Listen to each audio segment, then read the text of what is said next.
Hello all, welcome back. இன்றைக்கி நம்ம Korean bibimbap எப்படி பண்ணுறதுன்னு தான் பார்க்க போகிறோம். நான் அன்றைக்கி சாட்டர்டேங்கிறதுனால விரதம். ஸோ வெஜ் பிபிம்பாப் தான் செஞ்சேன். ஃபர்ஸ்ட் அதுக்கு தனித்தனியாக எல்லா வெஜிடபிள்ஸும் சாட்டே பண்ணணும். ஃபர்ஸ்ட் நான் கேரட் தான் சாட்டே பண்ணுறேன். லைட்டாக ஒரு ஸ்பூன் எண்ணெய் விட்டு பூண்டு நம்ம வெட்டி வச்சுருக்கிற கேரட் ஆட் பண்ணி நல்லா குக் ஆனதுக்கப்புறமா சோயா சாஸ் கொஞ்சோண்டு ஊற்றிட்டு வெள்ளை எள்ளு தான் நான் ஆட் பண்ணியிருக்கேன். ஆட் பண்ணிவிட்டு உப்பு சேர்த்து கலந்து எடுத்துடணும். நெக்ஸ்ட்டு கேப்சிகமும் அதே மாதிரி தான். ஒரு ஸ்பூன் எண்ணெய் விட்டு பூண்டு கேப்சிகம் சேர்த்து நல்லா வதக்கிட்டு சோயா சாஸும் எள்ளும் சேர்த்துட்டு லாஸ்ட்டாக உப்பு சேர்த்து வதக்கிட்டு இறக்கிடுங்க.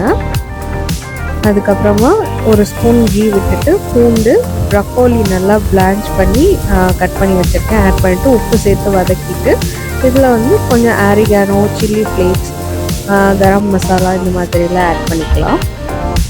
ஆட் பண்ணிவிட்டு உப்பு சேர்த்து இதுலேயும் கடைசியாக எள் சேர்த்துட்டு சோயா சாஸ் சேர்த்துட்டு நல்லா சாட்டே பண்ணிவிட்டு எடுத்துடுங்க.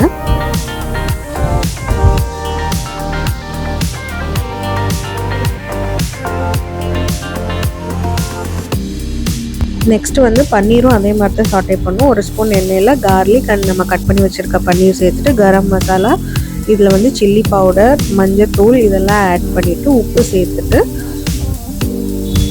நல்லா கலந்து விடுங்க.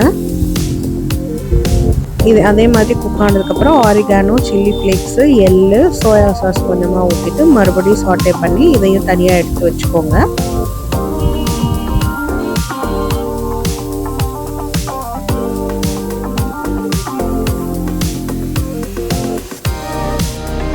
நெக்ஸ்ட்டு நம்ம பாலக்கை பிளான்ச் பண்ணி எடுக்க போகிறோம். அதுக்கு தண்ணியை நல்லா சூடாக்கிட்டு அதில் நம்ம க்ளீன் பண்ணி வச்சுருக்கிற பாலக் லீவ்ஸை ஆட் பண்ணி ஃப்ரண்ட் அண்ட் பேக் நல்லா திருப்பி போட்டு நல்லா அந்த சுடு தண்ணியிலே டிப் பண்ணி பிளான்ச் பண்ணி எடுத்துருங்க.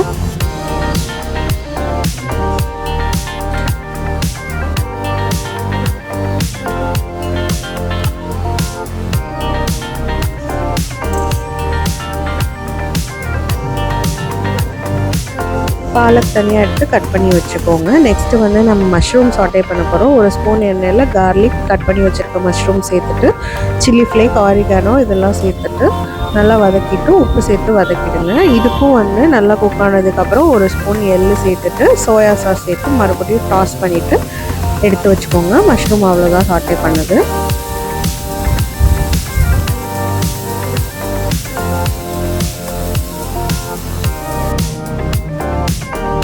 நெக்ஸ்ட்டு நம்ம பிளான்ச் பண்ணி வச்சுருந்த பாலக்கை தான் டாஸ் பண்ண போகிறோம். ஒரு ஸ்பூன் எண்ணெய் விட்டு அதே அளவு பூண்டு, அதுக்கப்புறம் அந்த பாலக்கை கட் பண்ணி ஆட் பண்ணிக்கோங்க. அதில் ஒரு ஸ்பூன் எள்ளு, உப்பு சேர்த்துட்டு கொஞ்சோண்டு சோயா சாஸ் கடைசியாக விட்டுட்டு அதையும் டாஸ் பண்ணிவிட்டு எடுத்துருங்க. பாலக் அவ்வளோதான்.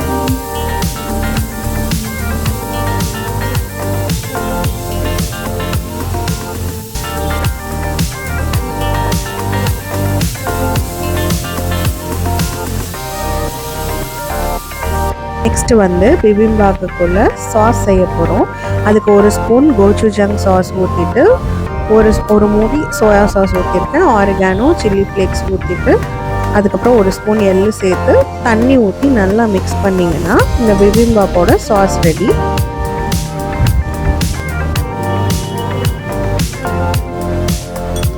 அவ்வளோதான், கொரியன் வெஜ் பிபிம்பாப்பை இப்போ பிளேட்டிங் பண்ணிடலாம். ஒரு கப் ரைஸ் ஆட் பண்ணிக்கோங்க. அண்ட் நம்ம சாட்டே பண்ண வெஜிடபிள்ஸ் கேரட், ப்ராக்கலி, கேப்சிகம், பன்னீர், மஷ்ரூம் இதெல்லாம் ஆட் பண்ணிவிட்டு லாஸ்ட்டாக பாலக்கும் ஆட் பண்ணிவிட்டு அந்த நம்ம ப்ரிப்பேர் பண்ணி வச்சுருக்கிற சாஸை அந்த ரைஸில் மேலாப்பில் ஊற்றிடணும்.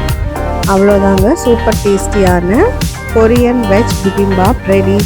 Healthy and happy eating. Thanks for வாட்சிங்.